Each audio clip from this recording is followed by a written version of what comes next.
Okay. It's goddamn freezing in here. What are you talking about today? 4 reasons why you gotta buy now, Al. So go buy now. Let's go. I'm just looking for the goddamn episode count. 259. You'll tell me now. Okay. Someone's on top of it. Episode 259. Okay. Sound is good. Lighting is good. Air conditioning is good. Camera is good. Angle is good. Hairline is deficient. Welcome to episode 259. Today, we don't have a title yet, but it's going to be something along the lines of buy now. Top 4 reasons you should buy today. 4 things that'll happen if you buy today. Always remember to like and subscribe. I never say this. You can do the bell. Be notified when we upload these every Thursday. Every week. Every single week without fail. So, I want to start this off with a stat that I read. We've touched on this briefly before, but there's a stat derived. It's very difficult to find up-to-date stats. A lot of the stuff are lagging indicators, and we got to kind of piece together from Stats Canada to CMHC and. But this stat I read initially through MLA's website, which is a real estate marketing, pre-sale, and company. So they've got a lot of detail, a lot of insight, a lot of grasp into the market. They took StatsCan details in a report in February that stated that 50% of owners of real estate in Vancouver do not hold a mortgage. That is outright ownership, no mortgage on their real estate holdings. So, what is that? That is the highest equity position of any city in Canada, is what that is. That progressed after the pandemic began, apparently. So we got up to this number. I believe this is the first time ever, but we got up to this number, I mean, in recent history, as long as I've been alive. We got up to this number post-pandemic, and some of you were out there burning through that cheap cash, and others were hoarding, saving, being good boys and girls, paying down their debts, building that equity so they have no more stress. So 50%, but what does this mean to the people that don't have real estate right now? I had a conversation with a young gentleman yesterday, which has stimulated this narrative of today's video. And what that means, in my opinion, is market stability. If half the market is not affected by the micro or macro circumstances of the world to the degree of the narratives we're hearing through the news every day, people can't afford to eat, people can't afford to pay their mortgage, all these things. If 50% of the real estate holders are not applicable to any of these pressures, that means stability in the market. You're not going to motivate them with these pressures to do what they don't want to do, basically, which is sell. So the majority of movement we see in the real estate market is people buying up. So you get into the market, you get more money, you buy up, you have a family, you buy up. And then what we saw a few years ago, it started, the calls were starting to be made that these goddamn baby boomers, they are gonna sell and they're gonna all move into condos and they're gonna fill all these pre-sales everywhere. Those houses are gonna hit the market. They're gonna hit the market at mass. That means inventory is there, prices are gonna come down. The new generation can come in and get that Canadian dream, get that house, not that condo or that townhouse or that half duplex. And it never happened. We're a generation of doers. Not whiners. And we're doing great. It has happened in pieces. My parents did it, for example. Don't talk to my dad about what he sold at and what he could have if he waited, but that's a whole other story.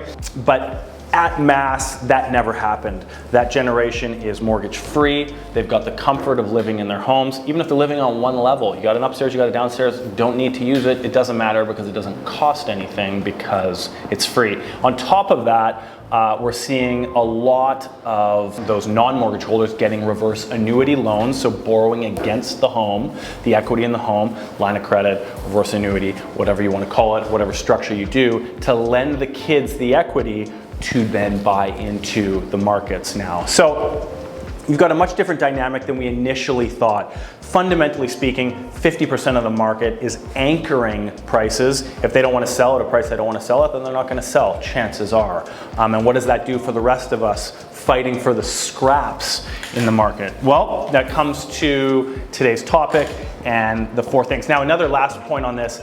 Again, a convoluted number being pieced together with from different parties with lagging indicators. I think from what I've gathered, I'm confident to say, without stamping it proven, there's 62% of real estate in the city of Vancouver is owned property, and 38% are occupied by renters. So just to give you some perspective there. So, number one, start building equity today. Time in the market, not timing the market. If you're on the outside, there is never a good time to buy. It's never cheap. There are under 10 times in the last 2 decades, I would argue, that the market paused or potentially dipped in value. And if you weren't ready, willing, and able to jump, we all know the old adage, when it's going up, and it's going to go up forever. When it's softening or going down, we just think it's going to keep going. So we're all smarter than the market, right? So we wait, and then it dips and it takes off again, and now you're behind anyway. So you should have just done it when you could. So what are we getting at with this? You can't pick tops and bottoms of the market, but you can start building that equity as soon as you can afford to get in. There's caveats to getting in: affordability, buy something, don't be stupid, don't over leverage yourself. Now that you've seen, no one saw it in the last 20 years, but now all of a sudden they've seen rates can actually go up. Keep that in mind. Random point from the end of the video that I'll just bring up on that. June inflation was 2.8, and we just jumped back up to 3.3. Krista Freeland did her little happy liberal dance that it came down so well, and now it's back up. Keeping in mind that the rates can continue to go up, the rates may pause, the rates may drop, but it's a moving object like anything else. So you can't beat the market. So what you can do is get in as soon as you can and start building that equity, and you're building towards a better day of selling. And when you sell, you take advantage in your principal residence of the largest tax break that our amazing government will give you, which is the capital gains exemption. Meaning you buy for $1 million, you sell for $2 million, that $1 million growth is all tax-free. So join the ranks of the people that have the option to be open to that tax break when they feel like it. Buy today. Time in, not timing the market. Okay. Number two, when rates come down, again, this conversation I had with this young gentleman yesterday. Well, once the rates come down, won't that make the market busier because money will be cheaper? Yes. The market is busy today with the limited inventory that we have on the market. The rates, people are dealing with it. There's enough people out there that multiple offer situations are taking place. The amount of sales are dramatically down, but the velocity of the sales, meaning how quickly things are leaving the market, how much attention they're getting, is up. In my opinion, when rates do come down, that will free up a lot of people whose hands are currently tied by these high rates to then say, okay, I'm ready, I'm jumping in, the money I can borrow is now cheaper, let's use it. So that will inevitably happen. We're seeing a lot of people that are getting in today get in on 2 and 3 year terms, giving themselves flexibility, assuming that rates will come down. I think it's obvious the way things are going as well. Again, I don't put too much merit into these specific inflation metrics that they use, but the fact of the matter is that prices of a lot of things are up, and when rates come down, as they inevitably will, to try and soften all the hardship that's being done right now by the government, softening again by the government. You ask your government for help and they will always make it more expensive, never forget that. That yes, when money is cheaper, people take it, as we saw during the pandemic at mass. When it's easy, they take it. So people are currently locked in their homes because the people that do have a mortgage, for example, I have a 2.95 mortgage with a couple years left. Let's say I want to buy up, I want to play that game, I want to spread out the rooms for my kids, and I want more space. I got to pre-qualify for all that new money at 8%. I'm not doing it. So I'm in theory locked in where I am because it's too cheap to give up. I can probably port that portion of the mortgage, but when I want to add the extra 200, 500, a million, whatever you choose to do, to the mortgage to buy that bigger, nicer place, which is the bulk of most transitions, it's too expensive. So I'm not going to do it. So I'm waiting to do that. And people that are on the sidelines, you could use this as a double-edged sword. Well, when the money's cheaper, it's going to be easier for me. Yes, it will be, but it's easier for everyone else as well. So will the volatility of the market come down? I highly doubt it.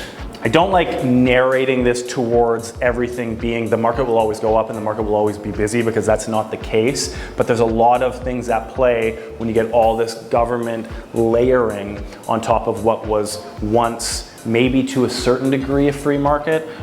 It makes things dramatically more volatile and doesn't always work in the favor of the people who vote these people in and hope it does. But anyway, no more government talk today. Okay, number 3, you can do this in any market, and this is just up to you. Once you get these pre-approvals in place and you're ready to buy, 30, 60, 90-day pre-approval, 120, not 30, 60 to 120 days, I think is the typical pre-approval line, depending on lender. We've said it before, there are good and bad buildings out there. Take your time, use your agent's knowledge, pick a good agent who has experience, use the knowledge to get you into buildings worth buying. And this will pay off mostly, obviously, through your process of owning, but at the other end when you go to sell. How does that work? When you buy into a good building, you search for buildings with good histories, good track records of spending money as they should be spending money. Every building should be spending money, but there aren't stupid things going on. They're not prolonging fixes that are just festering and getting worse. There are good and bad buildings. There are good and bad stratas within the framework of the building that are making decisions that are hurting or helping the building physically. Getting into a building that is good, nurturing that building, vote accordingly, pay the assessments, go to the meetings. This is, for most of you, the biggest purchase of your lives, so take it seriously. And by that I mean, yes, go to the strata meetings, know what's happening. You own your 600 or your 2,000 square feet in the building. Obviously I'm not talking about houses right now. Houses, do the gutters, do the roof, keep things up to date, of course, as well. But stratas, it's a bit more convoluted.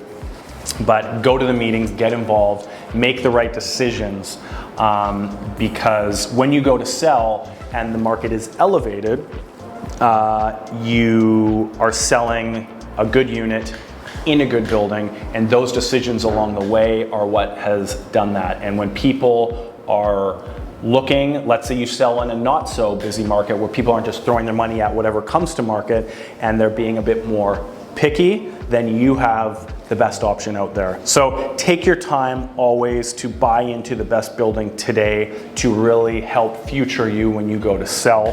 When there's a clean slate of 2 years of minutes, as we always get, the Form Bs, blah, blah, blah, all this sort of stuff is clean and easy for someone to look at and say, yes, this is a good option. And finally on that, I think nowadays especially we need to really take into consideration the flexibility as an owner, as your largest sum of money placed into this thing. The bylaws in the building are of utmost importance. We've seen a removal of rental restrictions as of late, based on the affordability circumstance that we're all going through right now in the city. But pet restrictions, remove them. Rental restrictions, remove them. I get the short-term rental thing, that's a niche question, but you see places not allow barbecues on the patio.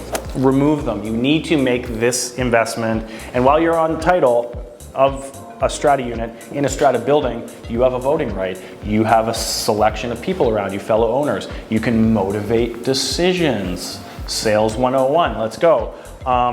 To get people to create the most sellable asset that they can, and that means flexibility. Can someone come in and rent? Yes. Have dogs? Yes. Use a barbecue? Yes. Do short terms? Sure, if you like it. But really creating the best environment for future you to sell the best option possible. And of course, that just leads us perfectly into number 4, which is give yourself options. Once you place your money into the real estate environment as a principal residence, as we've said before, you're now exposed to the capital gains benefit. You are now building equity automatically instead of paying rent. I'm not saying paying rent is a bad thing. There's a time and a place for it, A, and B, if you can manipulate that, you get cheap rent, and the difference you would be paying to own, you've leveraged elsewhere for higher percentages, and you're educated enough to do that, then that could be a very much smarter thing to do with your money. Not everyone should buy, and not everyone obviously can buy. But if you can, and if you choose this vehicle, you're exposing yourself to that equity build, to that tax benefit at the other end. And again, the options along the way. If you have a large stock portfolio, yes, it may be paying you dividends or not, but you can't rent it out for an amount and downgrade your life and go rent somewhere else yourself for cheaper. You can't rent a room short term, give or take the unit. You can't renovate to build value and then sell at an inflated price. You can't just, I'm going to say sell, you can just sell. Stocks are more liquid than real estate, but you can't have the options to manipulate the investment in any other, I mean, a business you can, but in this example, in the stock market or real estate, I mean, these are all the 3 top types, but you've got a lot of option here to manipulate the asset while staying in the market and being exposed to that natural growth we're gonna do. Because always remember, inflation is manufactured again by the government. They like to keep their 2%. What does that do? That keeps the prices of things inflating every year. As the money supply widens, it devalues, the price of the things you buy goes up. Specifically, stocks are affected by this, food and all products we've seen are affected by this, as is real estate. As a holding play, I want to save money, I want to secure money, I need to buy assets that are going to be resilient to the economic environment and assets that will rise with time. So as the money supply widens, as it will naturally, as we've seen with essentially every government, left or right, the asset prices will continue to climb. So I don't believe, we've long ago in the conversation of, well, it's detached from local incomes, that myth was busted decades ago that you don't need local income attachment for real estate prices to do anything. We've got a lot of immigration here, as we know, that's not gonna stop. It may slow, but it will never stop. So you're always gonna have that attention to real estate, you're always gonna have those prices climbing. I hate to say it. If it's like this or over a short period or a long period, I think everyone can assume they will climb. Back to the first point, everything we can all agree on is when should we have bought real estate? Any time before today in the last 20 years and you would have been better off. I don't see that trend changing. Again, I'm not saying Vancouver is isolated and it's never gonna happen. We're obviously in a dip right now, structurally speaking, but with everything that's going on, I believe 5 years out, 10 years out, 15 years out, that prices will be higher. And with that, give yourself options to, while you're on that journey and it's happening in the background, you've got options with that asset to manipulate it to best suit your needs. That's the top 4. Some other random facts I saw that was quite interesting. Purpose-built rentals, so specifically built rentals, not me buying a condo and renting it out, not me renting my basement suite out, but specifically built rentals. 18.5% of homes apparently in Vancouver are purpose-built rentals. Did you know that all? 25.7% of New Westminster homes are purpose-built rentals. That's the highest in the Lower Mainland here, which was also very interesting. And again, on this rental trend, back to the start with the numbers highlighted, 38% of the market being rental homes right now, 62% ownership, and 50% of that ownership as free and clear. We've also got, of course, those numbers potentially shifting percentage-wise with the new Burrard Bridge project coming underway. I'm not going to try and pronounce the name, but you've got another 6,000 plus rental units coming there. And our beloved Jericho lands that we talked about last week, another 3,900 plus proposed rental units there. That is proposed purpose-built rentals, not to mention all the pre-sale market units that will be thrown into the rental pool as well from our beloved investors, keeping the thing going. Al, time. We're double. Well, we're working our way down. That's today. That's the 4 reasons why you should buy today. Those are not go out and buy and blow your brains out financially today, but those are the train tracks that your mind should be on when you're thinking about real estate. Not, it's getting away from me, I gotta get it because I wanna own one day. Not, Vancouver always goes up and it's never gonna go down, so I just gotta get it because I gotta own one day at any cost. Buying any piece of real estate, there is garbage and there is good real estate, never forget that. But these are the mindsets that if you're getting into real estate, how you should be thinking about it, always with the underlying caveat, only buy what you can afford. See you next week.